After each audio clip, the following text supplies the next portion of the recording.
Halo guys, ini adalah video pertama dari The Thinker Syndicate dan kali ini aku mau bahas tentang cita-cita hukum.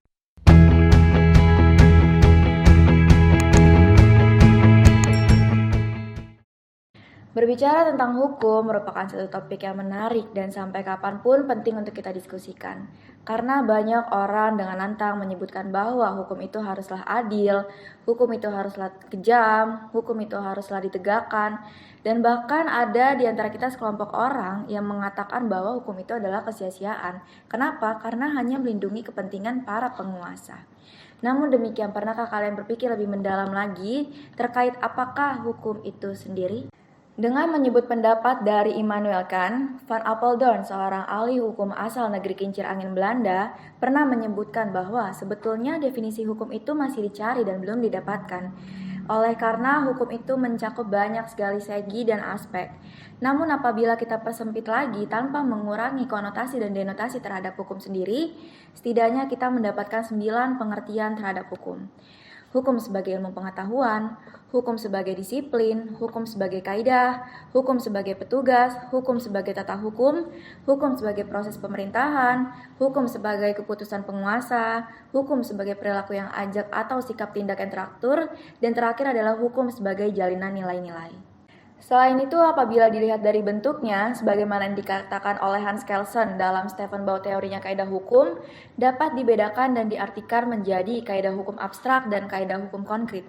Apa beda dari kedua kaidah hukum tersebut? Kaidah hukum abstrak merupakan kaidah hukum yang timbul dari peraturan perundang-undangan. Sedangkan kaidah hukum konkret merupakan kaidah hukum yang timbul karena keputusan badan-badan pelaksana hukum, misalnya pengadilan. Tentu sangat luas ruang lingkup dari hukum itu sendiri. Namun satu hal yang bisa kita sepakati bersama bahwa hukum itu merupakan keadaan normatif yang selalu berhubungan dengan apa yang seharusnya, apa yang sepatutnya, dan apa yang seyogyanya. Untuk itu perumusan hukum pasti selalu diiringi dengan suatu hal yang hendak ingin dicapai, yaitu suatu cita-cita. Sebelum membahas lebih lanjut terkait apa yang dicita-citakan oleh hukum, penting juga untuk kita bahas kapankah hakikatnya hukum itu timbul. Dalam doktrin ilmu hukum, hal ini disebut sebagai raison d'être-nya hukum. Sejatinya hukum itu barulah timbul dalam keadaan masyarakat yang setidak-tidaknya terdiri dari 2 orang atau lebih. Dan mengingat bahwa dalam lingkungan masyarakat sangat sulit dihindari terjadinya suatu konflik. Maka dari itu setiap manusia dalam masyarakat mengharapkan adanya rasa aman dalam konflik tersebut tanpa mencederai kepentingannya. Untuk itu, hukum baru ada dan dipersoalkan apabila terjadinya suatu konflik kepentingan, khususnya kepentingan ekonomis antar manusia dalam satu lingkungan yang awalnya dimaksudkan untuk melindungi dan memberikan rasa aman dalam lingkungan tersebut. Sementara itu, dalam filsafat materialisme, Karl Marx pernah menyebutkan bahwa hukum bermula dari hubungan dalam suatu masyarakat. Dan hubungan dalam masyarakat ini merupakan suatu kepastian, namun tidak ditentukan oleh kemauan manusia itu sendiri, melainkan ditentukan oleh cara menghasilkan pekerjaan yang umum pada masyarakat tersebut. Kemudian hubungan pekerjaan inilah yang lambat laun akan menjadi susunan ekonomi. Dan susunan ekonomi ini kemudian menjadi dasar sebagai Grundnorm atau hukum dari suatu negara. Secara universal berdasarkan Francois Geni dalam teori etisnya menyebutkan bahwa cita-cita hukum adalah semata-mata karena keadilan. Maka dari itu isi hukum ditentukan oleh keyakinan etis kita terhadap apa yang adil dan apa yang tidak. Pada umumnya, keadilan merupakan penilaian yang hanya dapat dilihat dari sudut pandang tertentu saja. Namun demikian, keadilan yang hakiki dapat dilihat dari 2 sudut pandang yang berbeda dan ditemukan sebuah sintesisnya dari 2 kontradiksi tersebut. Maka dari itu, keadilan tidak dapat dijawab hanya dengan logika saja, melainkan diperlukan perenungan dialektis. Menurut Aristoteles, keadilan dibedakan menjadi 2, yaitu justitia distributiva dan justitia commutativa. Justitia distributiva dapat dimaknai bahwa setiap orang mendapatkan hak dan jatahnya secara proporsional. Sementara itu, justitia commutativa dapat dimaknai bahwa setiap orang mendapatkan perlakuan yang sama tanpa membedakan kedudukan dan sebagainya.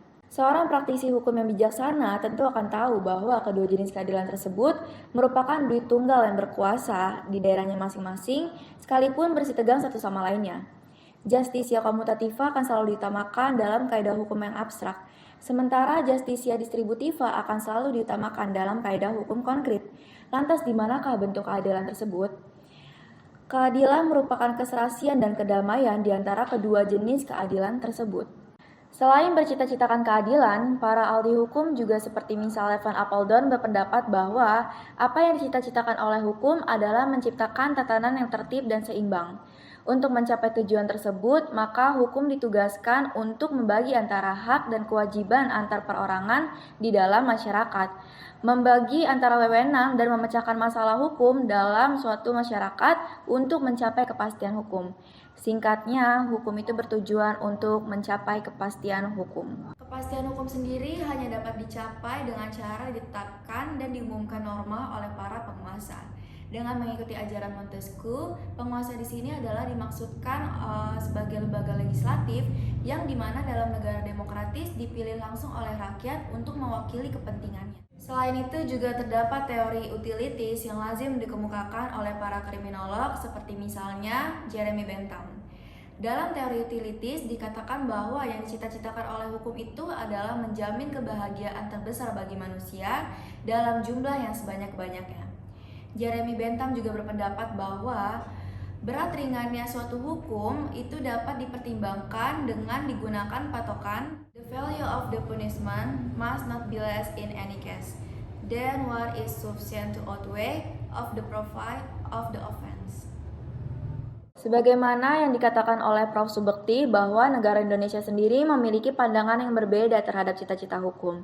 Cita-cita hukum negara Indonesia adalah mengabdi kepada tujuan negara, yaitu untuk kemakmuran dan kebahagiaan rakyatnya seperti yang tercantum jelas dalam pembukaan Undang-Undang Dasar Negara Republik Indonesia tahun 1945 alinea keempat. Untuk membentuk suatu pemerintah negara Indonesia yang melindungi segenap bangsa Indonesia dan seluruh tumpah darah Indonesia, dan untuk memajukan kesejahteraan umum, mencerdaskan kehidupan bangsa, dan ikut melaksanakan ketertiban dunia yang berdasarkan kemerdekaan, perdamaian abadi, dan keadilan sosial. Bahkan beberapa di antara kalangan Kelsenian menganggap bahwa alinea keempat ini dianggap sebagai grundnorm atau kaidah yang mendasari segala hukum positif Indonesia.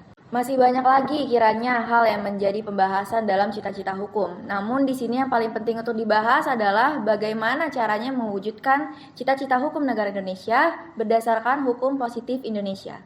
Sekian video hari ini, aku Sartika. Sampai jumpa di konten berikutnya. See you.